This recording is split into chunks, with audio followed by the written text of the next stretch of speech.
정부가 2차 공공기관 이전을 추진하고 있는 가운데 전국 지방자치단체들의 물밑 작업이 본격화되고 있습니다. 안동시가 공공기관 지방 이전에 대한 대응 방안을 모색하는 등 전략 마련에 나섰습니다.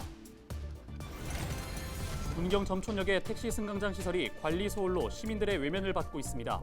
승강장 개선이 필요하다는 지적이 잇따르고 있습니다. 전국 시도지사 협의회가 부산 세계박람회 유치 지원을 위한 공동 결의문을 채택했습니다. 부산만의 행사가 아닌 17개 시도가 공동으로 반드시 유치하겠다는 각오를 밝혔습니다. 대구지방환경청이 영풍 석포제련소에 대한 정밀 점검에서 배출시설 부식 등 6건의 법령 위반 사항을 적발했습니다.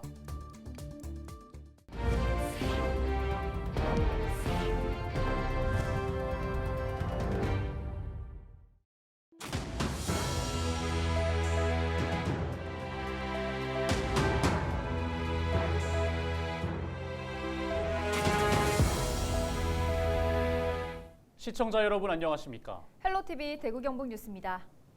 정부가 2차 공공기관 이전을 추진하고 있는 가운데 전국 지방자치단체들의 물밑 작업이 본격화되고 있습니다. 안동시도 공공기관 지방 이전에 대한 대응 방안을 모색하는 등 전략 마련에 나섰습니다. 이하영 기자가 보도합니다. 안동시가 마련한 제2차 공공기관 지방 이전 대응 정책 토론회. 권기창 안동시장은 인사말을 통해 수도권 쏠림 현상이 가속화되는 현실에서 국가 균형 발전을 이루기 위해서는 지방 중심의 정책을 수립해야 한다고 밝혔습니다.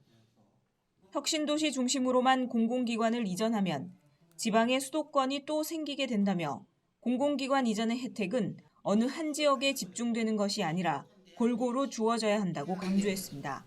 진정한 균형 발전이 되기 위해서는 첫 번째가 지방 분권이 돼야 되고 두 번째가 재정 분권이 돼야 되고 세 번째가 정치, 경제, 사회, 문화 모든 시스템이 수도권에 있는 것보다가 지방에 있는 것이 훨씬 더 유리해야만 진정한 균형 발전이 이루어질 수 있다고 봅니다.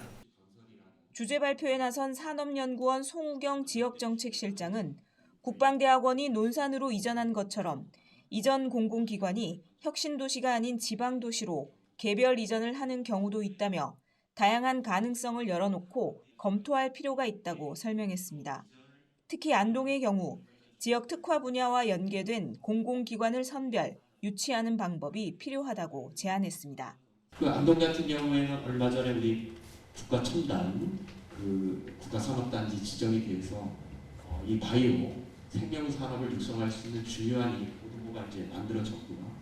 어떤 또 문화관광에서는 가장 이제 경쟁력이 있는 또 안동시에 잠재력이 있는 부분이기 때문에 또 문화관광 부분.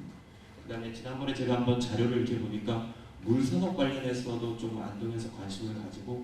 안동시는 이번 토론회에서 나온 전문가 의견 등을 토대로 이전 대상 공공기관 중 안동시 주력 산업인 문화관광과 교육, 바이오, 백신, 에너지 분야 등의 공공기관 유치에 집중한다는 계획입니다. 헬로티비 뉴스 이하영입니다. 전국 시도지사 협의회가 부산 세계박람회 유치 지원에 힘을 보태기로 했습니다. 협의회는 지난 6일 세계박람회 실사단 방문에 맞춰 제55차 총회를 개최하고 2030 부산 엑스포 유치 지원을 위한 결의를 다졌습니다.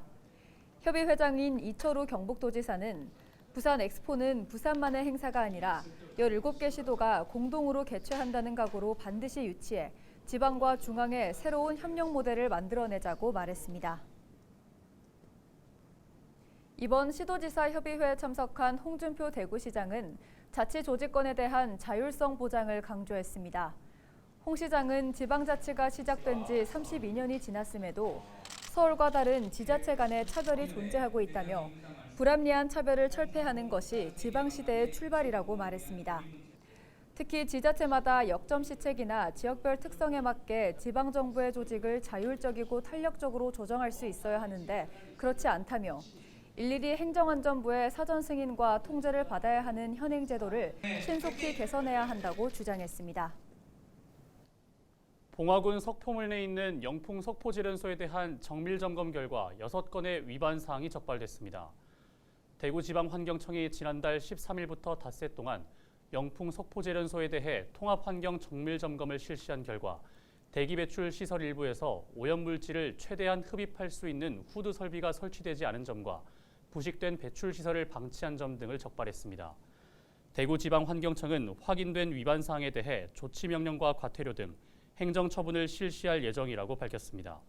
재련소 측은 시일 내에 지적 사안을 보완해 같은 문제가 재발하지 않도록 하겠다고 말했습니다.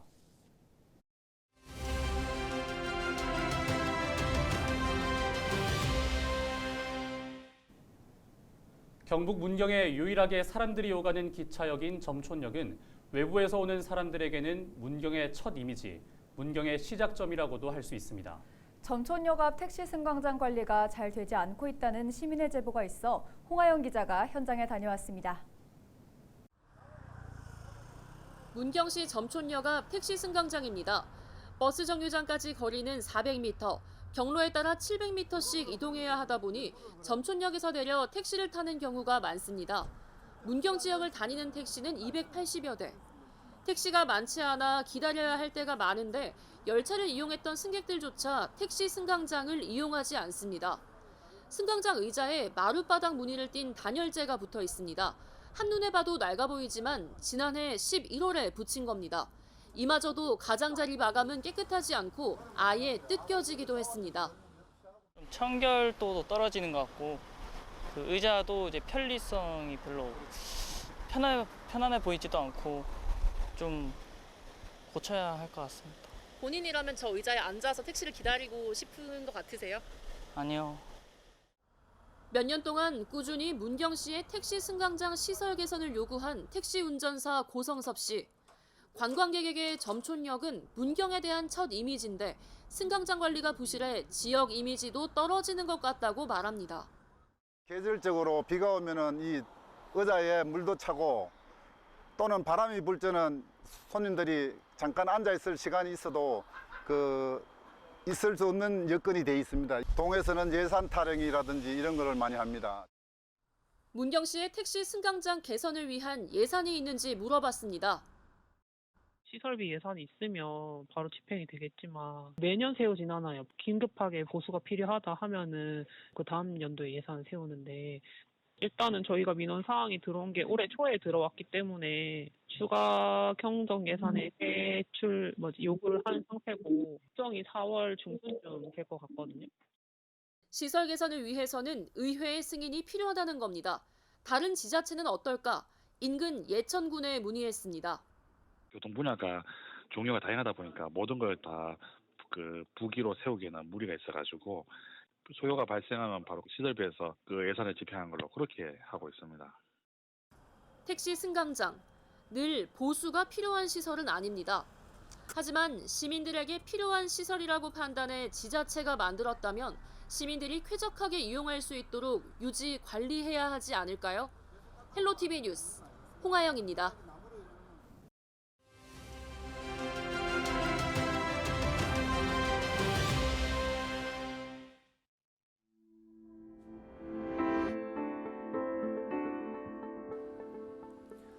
지난 5일 성남시 분당구에서 차와 사람이 지나다니는 다리에 보행로와 난간이 무너지면서 한 명이 숨지고 한 명이 크게 다치는 사고가 있었습니다. 준공 30년이 지난 다리였지만 정기 안전점검과 정밀 안전점검을 꾸준히 받아 양호하다는 평가를 유지했다고 하는데요. 부실 진단과 관리 체계 전반에 문제가 있었는지 등 의혹이 커지고 있는 상황입니다. 전국 다른 지자체들도 유사한 방식으로 지은 도심 교량들을 긴급하게 점검하기 시작했습니다. 그동안 안전 등급을 받아온 노후 교량들부터 우선 점검을 하고 있는데요.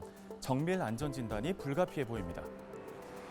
전국엔 준공 30년이 지난 교량들이 7천여 개에 이릅니다.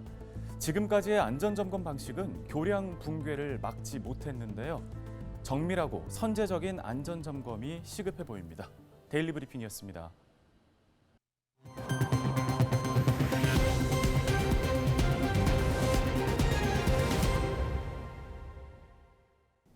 장애인들은 거동의 불편함 등으로 인해 비장애인들보다 문화체험의 기회가 적은 것이 현실입니다. 봉화군의 한 단체가 3년째 이어오고 있는 목공체험이 장애인들의 삶의 질과 사회성을 높이는 데 큰 도움을 주고 있다고 합니다. 서희동 기자가 소개합니다. 목재에 조심스레 풀을 바르고 서로 연결해 나사를 조입니다. 나무의 결을 살피며 열심히 사포질도 해봅니다. 평소에 경험해보지 못했던 목공 작업에 긴장도 되지만 하나의 과정이 끝날 때마다 얼굴에는 미소가 감돕니다.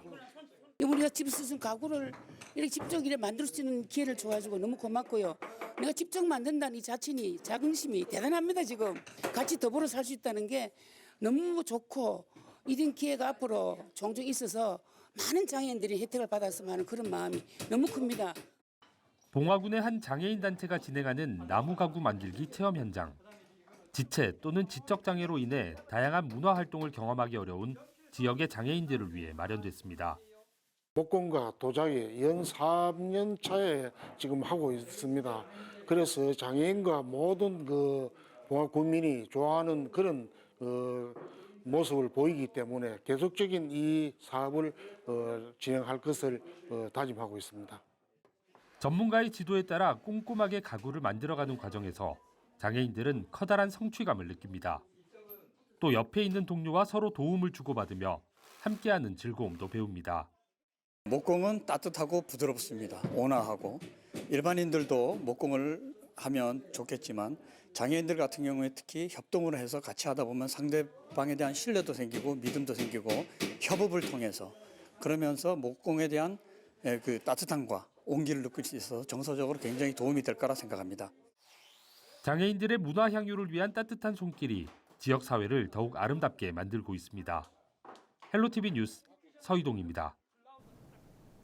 시골 학교에 폐교가 잇따르고 있는 가운데 경북에서는 작은 학교 자유학구제 운영으로 학령 인구 감소의 해법을 모색하고 있습니다. 도시 학생들을 시골 학교로 자유롭게 전입할 수 있도록 했더니 학생 수가 다시 늘어 폐교 위기를 극복하는 학교들이 하나둘 생겨나고 있습니다. HCN 경북방송 정필문 기자의 보도입니다. 경북 농촌 마을의 한 초등학교입니다. 한때 입학생이 너무 적어 폐교를 걱정했지만 작은 학교 자유학구제 운영으로 사정은 180도 달라졌습니다. 올해만 해도 정원보다 입학 희망자가 더 많아 추첨을 했을 정도입니다.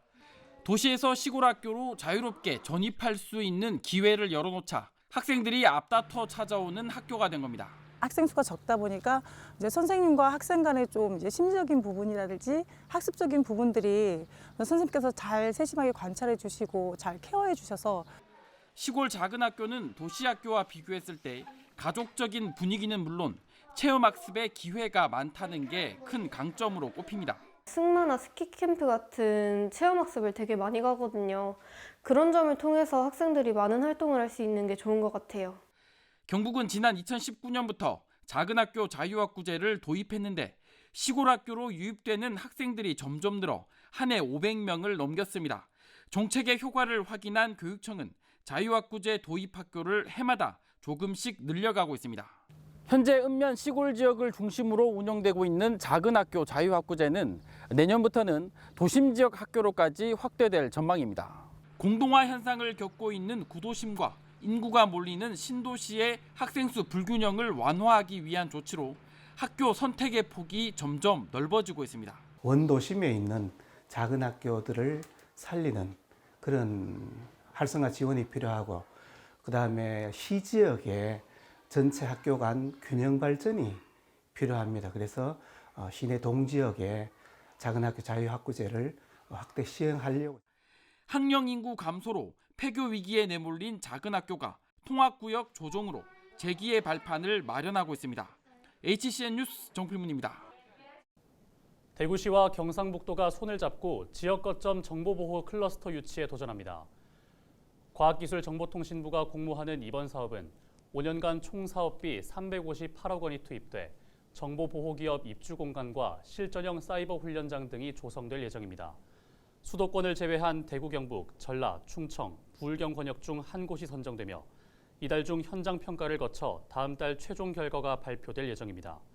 대구시와 경상북도는 수성구 대흥동 일원 수성알파시티를 거점으로 정보보호 클러스터를 유치한다는 계획입니다. 이상으로 뉴스를 마칩니다. 함께해 주신 여러분 고맙습니다.